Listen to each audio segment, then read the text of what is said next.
Another high-profile case was when the Australian published an article about Jeff Kennett at the time when he was Victorian Premier, which dropped hefty hints about extramarital relationships. Well, what the paper did was they wrote an article about what people in the public eye, high-profile politicians like a Premier, have to put up with. And they said, for example, there's a rumour that Jeff Kennett's had this extramarital affair with the lady director of a gallery. Now, the law of defamation is rather odd. It says, in effect, that publishing a rumour is tantamount to publishing what the rumour's about, and the only way you can defend it is by justifying the truth of the rumour.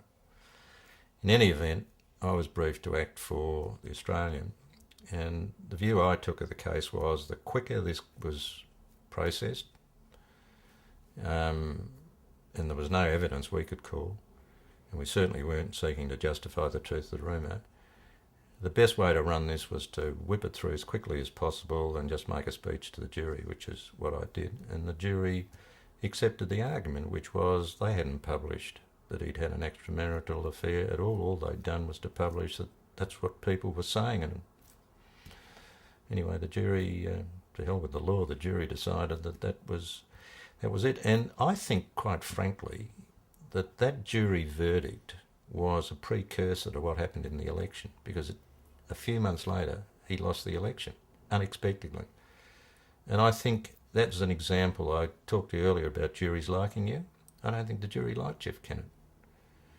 I was almost going to ask you that question, because that struck me that is a fascinating, if you like, litmus test maybe of what, as you said, was ultimately to prove to be the public reaction. It wasn't the first time in a defamation case that I'd defended somebody and been successful because the jury didn't like the plaintiff.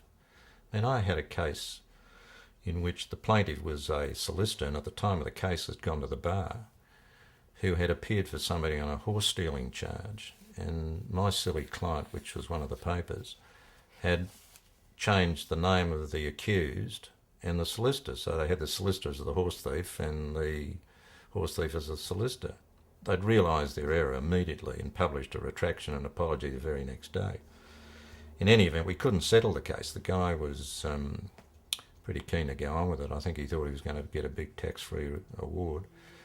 And I was reminded by my instructing solicitor, who was Bernie Teague, who's now conducting the Royal Commission into the bushfires and became a Supreme Court judge. He reminded me, and I was speaking to him about this case once, that the first question I asked him was, when did you decide you wanted the money? When I look back on it now, I would never do that now. But in any event, the jury didn't like this guy. They thought he was greedy and going on like a pork chop about what was really an innocent mistake immediately corrected, and they found for the defendant. The trial judge had said to the jury that he hadn't understood my argument,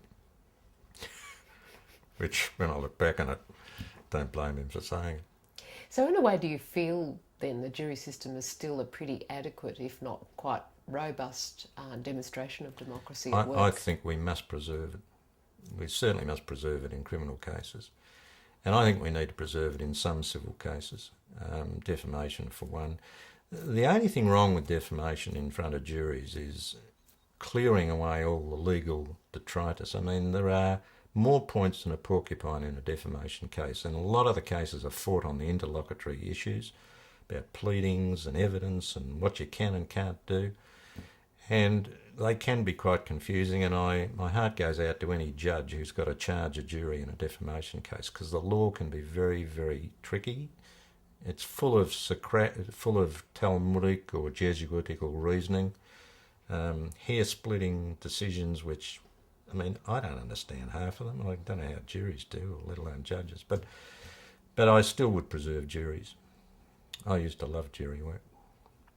Just before we move on from the topic of Jeff Kennett, you there was an interesting little anecdote. You ran a successful winery, Port Phillip Estate, and there was a story about you and Jeff Kennett discussing this winery in the men's room when he was suing the Australian, and you were taking a rather pessimistic view of the outcome of the case. Well, I didn't think the case... You asked me earlier about hopeless cases. I mean, I really couldn't see...